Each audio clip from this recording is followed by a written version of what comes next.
Each year, Beloit College in Wisconsin releases their annual mindset list. Perhaps you've heard of it or seen it before. It's this informal compilation of little facts about the incoming freshman college class. This year's is the class of 2017. And the list was first released in 1998 as a tool for professors so that they would be aware of dated references when they were giving lectures. And each year they give a new one to update it. For example, just to clue you in to my mindset, the mindset list for those who started college in 1999. That list had, among other things, these few items. For my graduating class, John Lennon and John Belushi have always been dead. We have never heard Walter Cronkite suggest that that's the way it is. We have no idea who Ma Bell is, and we've never needed to dial a phone. And on cue, we can all still hum the theme song from Inspector Gadget. Which some of you are realizing now just what a hopelessly naive what a hopelessly naive child you have spouting off from the pulpit each week. And others of you are thinking, oh, Inspector Gadget, I think my mom used to watch that show when she was growing up. Well, this year's mindset list I saw this week, and it made me feel like an old-timer. This is the one for the class of 2017, and here are some of the highlights. As their parents held the entering class as infants, they may have wondered whether it was the new baby or the new Windows 95 that had them more excited. Dean Martin, Mickey Mantle, and Jerry Garcia have always been dead.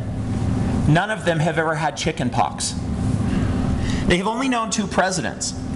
And likely, they don't even have vague memories of another president trying to dispute what the meaning of the word is. Having a chat has seldom involved talking. Rites of passage for the entering class don't have so much to do with a new driver's license or a first car, but rather the first cell phone or Skype account. They've never needed directions to someplace, just an address and a GPS. For the entering class, Gaga does not refer to baby talk. Meanwhile, LL Cool J and Eminem are more likely to be on campus for Parents' Weekend than to perform at a concert. The Olympics have always been a 2-year event, at once every 2 years event. And in their 18 years, they've been just old enough to see the rise and fall of Tiger Woods and A-Rod. Their favorite movies have always been largely, if not totally, computer generated. And lastly, they have always known that there are 525,600 minutes in a year, and if you don't understand that reference, then just ask me after church. It's amazing how quickly things change in the world. As one generation passes the torch to the next, it's easy to forget just how different the world is for those who will come after us. But at the same time, there are a few important constants that really do stay the same generation to generation. Passing the torch to the next generation. This is the sort of place that 1 Timothy begins with the example of Paul. Now, in point of fact, 1 Timothy is probably one of those books, I mentioned this when I preached on Ephesians, this is probably one of those books that Paul may not have actually written. It was more likely one of his followers or maybe a generation or 2 removed. But it offers a good story nonetheless. The story of Paul trying to offer advice to the young Timothy as Paul comes to the end of his career and Timothy is still just starting his out. Paul is at the end of his career. He's traveled and preached. He's been shipwrecked and chased by mobs. He's debated with Greek philosophers and been labeled a dangerous heretic by people he used to think of as his friends and allies. It's been a full life for him. And so here we have this advice column for the next generation of preachers and evangelists that will take up the banner after him in the forging of the early Christian church. And so the letter takes this form. And even though Timothy represents a new generation, even though there is a lot that will be different for him, Paul also recognizes some things that will be very much the same. In this place where we are in this letter, at this point in Paul's life, the end, he's looking back, and you know, from this point of view, what would I give to be able to just peek into Paul's mind. Because he's really an all-around remarkable person. He's the kind of person you'd want to sit with around a campfire so you could hear some old war stories. He traveled all around the known world, from Italy to Greece, Turkey and Cyprus, Malta and Athens, and all along the way he is planting churches just as quickly as Johnny Appleseed might have been planting trees as he moved across the American West. Whenever he had 10 minutes to spare, he'd be writing letters. He was comfortable bullying people and coaxing people. He was good at comforting people, and he didn't mind cursing them every once in a while also. And if you read his letters, you begin to see also that Paul knew how to use sarcasm. And all his travels, all his work, where does it start? Well, as you might expect, it starts on the road. Remember that Paul starts out as Saul, a thug on a Pharisee goon squad. Paul gets his start during the execution of Stephen, the first person who dies for his faith in the Christian church. And Paul is there cheering on the Pharisees as they throw stones at Stephen. He's in the background sort of holding their coats for the lynch mob, nodding in approval with each blow. And so later on, Paul is on the road rounding up those troublemaking Christians to bring them to justice when it happens. It's about noon, and he's knocked flat by a blaze of light from which a voice calls out to him. Now I can just imagine his horror in that moment when he hears this supernatural voice explain that he is Jesus of Nazareth, the one whose followers Paul is out to get. When Paul realized that this Jesus, whose movement he's been trying to stamp out, has appeared to him inexplicably, I don't know how he would have felt. I imagine he probably was waiting for Jesus to finish him off, to polish him off. And so he lays there in the dirt waiting for the axe to fall. Only it doesn't. Jesus Christ, in fact, tells Paul that he wants him to be a part of the Jesus movement. Well, a few days of blind prayer later, and Paul is baptized. And after that, everything that Paul says or does is an attempt to bowl over the human race as he's been bowled over by Christ as he lay there in the dust on the road to Damascus. Paul organizes the movement. He starts preaching passionately. He speaks truth to power and evangelizes a whole empire. Paul of all people. And he loves Jesus Christ fiercely. Because Christ's grace has overcome so much that was wrong and evil in his life and transformed him for good. Paul sees that and he marvels at it. You can see the passion and amazement in Paul's life in not just this letter, but all of his letters. He gets a little carried away sometimes with excitement for the grace, and it starts to show. It bleeds through in the language, which, let's be honest, the grammar gets a little tricky sometimes when you're reading Paul, and infinitives may be mercilessly split. Syntax tends to explode sometimes when he's writing. Participles are recklessly left dangling. And through all of it, you get the picture of a person who has been transformed by grace and can hardly contain his joy for it. You can see it here in 1 Timothy. The saying is true, he writes in verse 15. Jesus Christ came into the world to save sinners. And I'm the biggest sinner of all. Every once in a while, I don't know about you, but for me, there comes a moment where you feel really lucky to be reading something like that in the Bible. Every once in a while, you get this little glimpse of a truly extraordinary moment in someone's life who lived a few thousand years ago.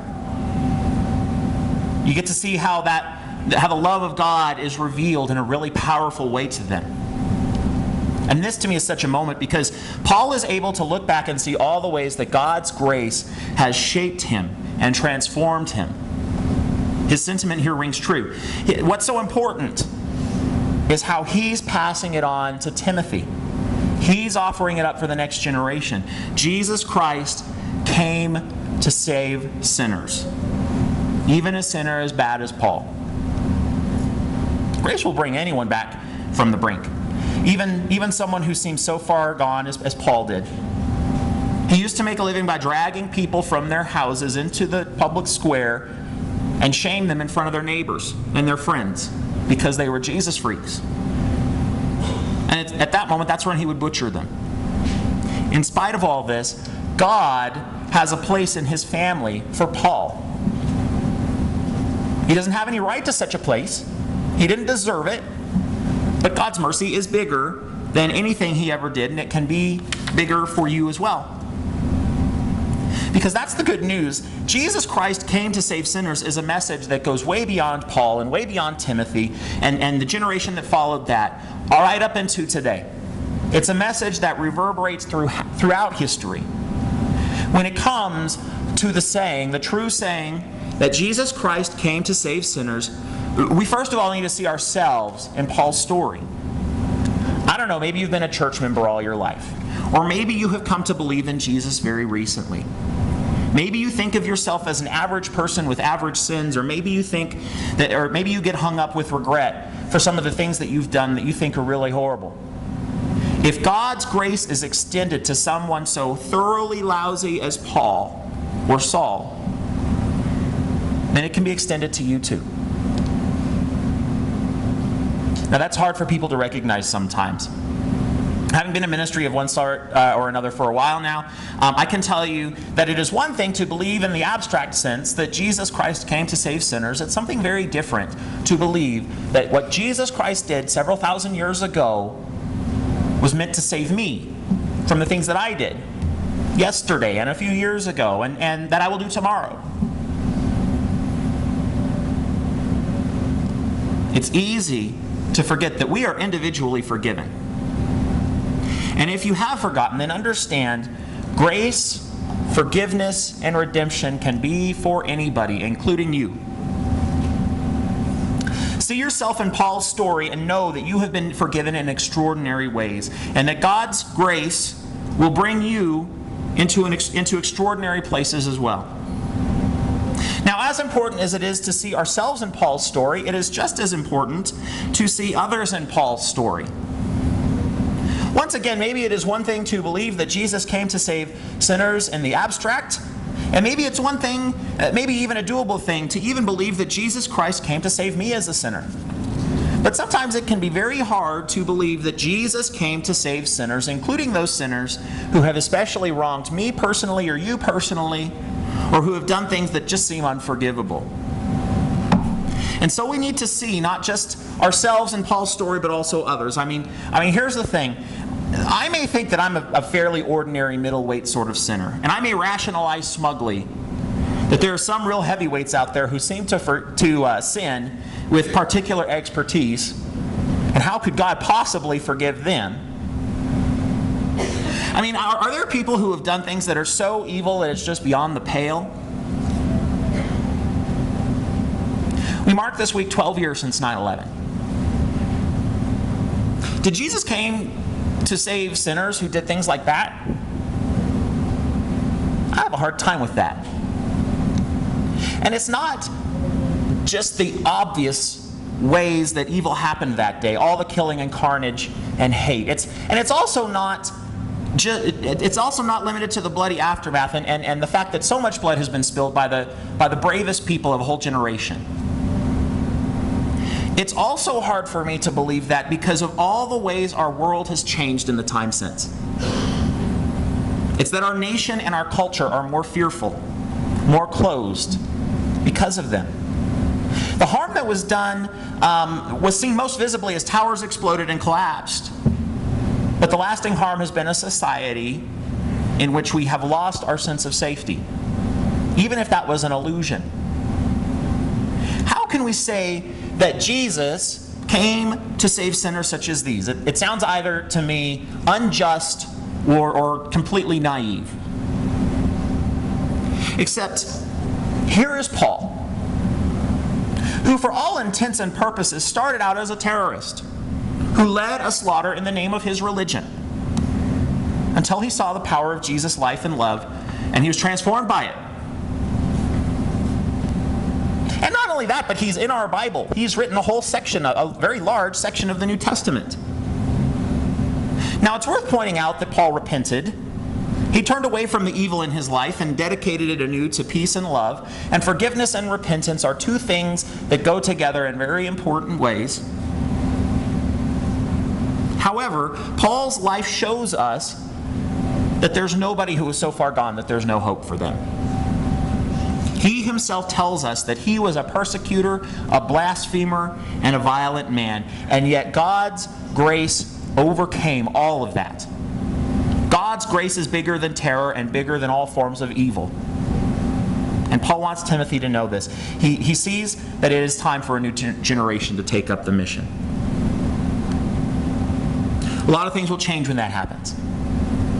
But the power of God to encounter and transform most anyone will stay steady and unchanging until the end of time.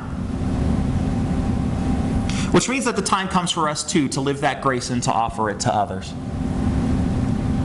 And in fact, grace of that magnitude, not only will it redeem us, but it will transform us into agents of love on an unexpected and unprecedented level. You know, very often when I hear stories of the saints of our world, those stories usually start out with beginnings in sin and hurt. You know, all the backwardness of our lives has a way of, when it encounters God's grace, of totally transforming us. I have a short video. It's a testimony from a person named Kevin King, who lives in North Carolina. And it's, I think, a good example of the ways that grace can totally transform a person's life. I'm not sure Kevin was a terrible sinner. I think in a lot of ways he was the victim of sin. But it shows us just what grace can do in the lives of others. So let's show that video now.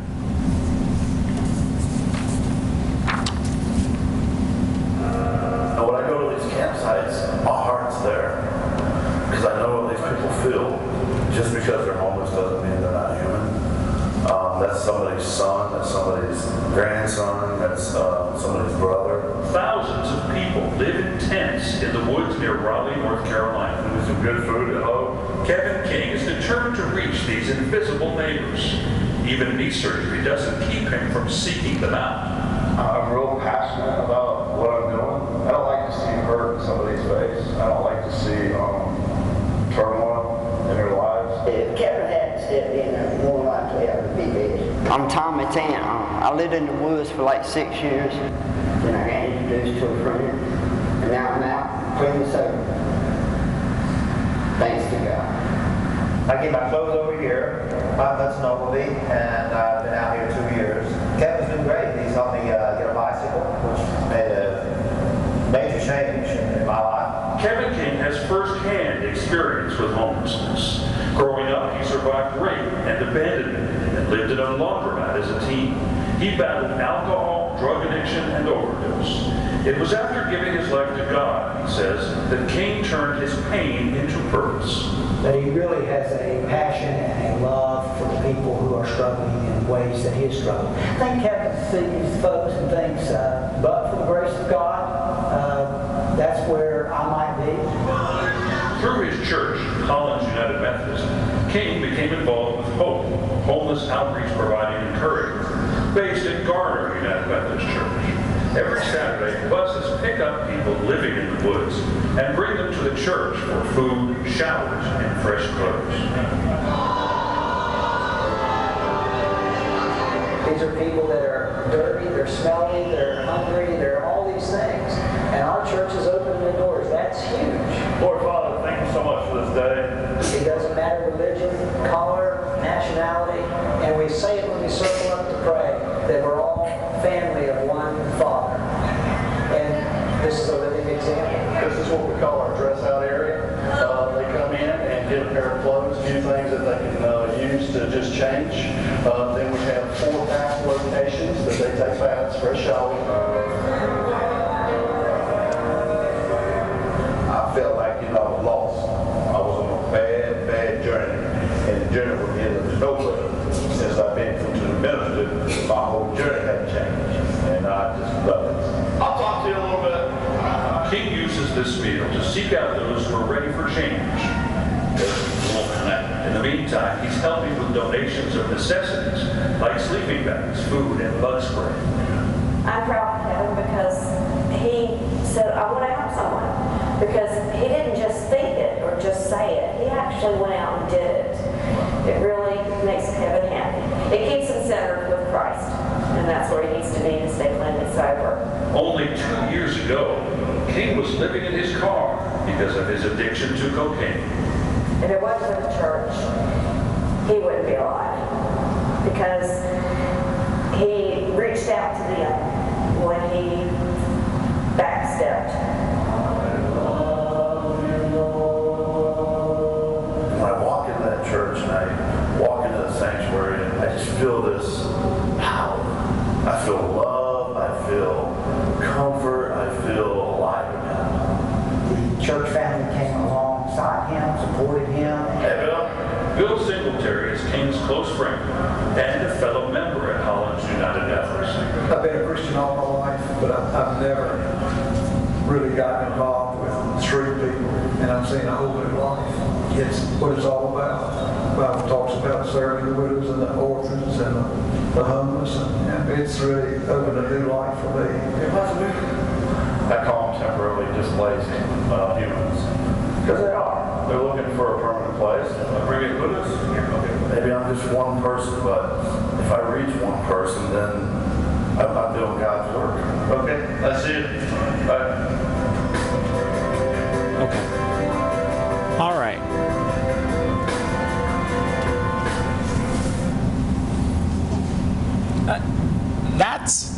That's good news. Because Kevin, just like Paul, just like all those who started their journey with Christ from a very low place, grace lifted them up. And it's not just a matter of, well, first they had problems and then they encountered Christ and then they were okay. It's that they had problems and they encountered Christ and they came to life in ways that they never thought that they could have before. In fact, those were his words. We're lucky for examples of the Kevins and the Pauls throughout our faith, and we're lucky because the same kind of power is just as likely to be revealed in one of us at any given moment. Jesus Christ came to save sinners. And I was the worst sinner of all, says Paul. Thank God that the power of Jesus Christ's love is so much better than the very worst that sin can dole out. In the name of the Father, the Son, and the Holy Spirit. Amen.